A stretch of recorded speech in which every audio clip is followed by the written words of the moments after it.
নমস্কাৰ বন্ধুসকল, আজি পুনৰ নতুন এটা ভিডিঅ'লৈ আপোনালোকক স্বাগতম জনাইছোঁ। SSCGD প্ৰিভিয়াছ ইয়াৰ কুৱেশ্যনসমূহ আমি আজি আলোচনা কৰিম, কেনেকৈ কৰিম বা কেনেকুৱা ধৰণৰ কুৱেশ্যনসমূহ আহিছিলে। আহক প্ৰথম প্ৰশ্নটো আমি চাওঁ।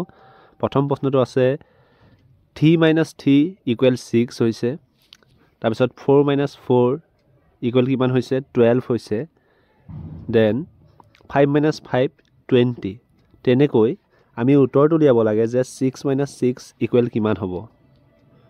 আহক এই প্ৰশ্নটোৰ অপশ্যনকেইটা চাওঁ। অপশ্যন এত আছে কিমান? 25 আছে, 25 আছে, বিত আছে 27, চি আছে 21 আৰু ডি আছে 30। গতিকে আমি এতিয়া ইয়াৰ লজিকটো উলিয়াব লাগিব। কেনেদৰে 3 - 3 কৰি 6 হ'ল, 4 - 4 কৰি 12, 5 - 5 কৰি 20 আৰু কেনেকৈ হৈছে আৰু আপোনালোকে বুজিব পাৰিছেনে কেনেকৈ হৈছে?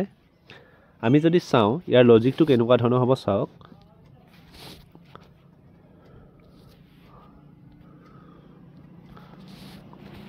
যদি আমি চাওঁ 3 - 3 3 × 3 - 3, যদি চাওঁ 3 পূৰণ 3 হ'লে কিমান হয়? 9 হয়। আৰু 9 পৰা -3 কৰি দিয়কচোন, তেতিয়া উত্তৰটো কিমান হ'ব? 6 ওলাব, হয়নে? তেনেকৈ 4 × 4 - 4 অৰ্থাৎ কিমান হ'ব? 4 × 4 = কিমান?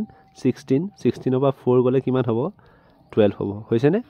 সেই লজিকটোৱে ব্যৱহাৰ কৰি আমি 5টো যদি কৰি চাওঁ তেতিয়া কিমান ওলাব? 5 × 5 - 5, 5 × 5 = 25, -5 কৰিলে কিমান হ'ব? উত্তৰটো 20 হ'ব। ঠিক তেনেদৰে আমি যদি চাওঁ 6 × 6 - 6 কিমান হ'ব? 36 -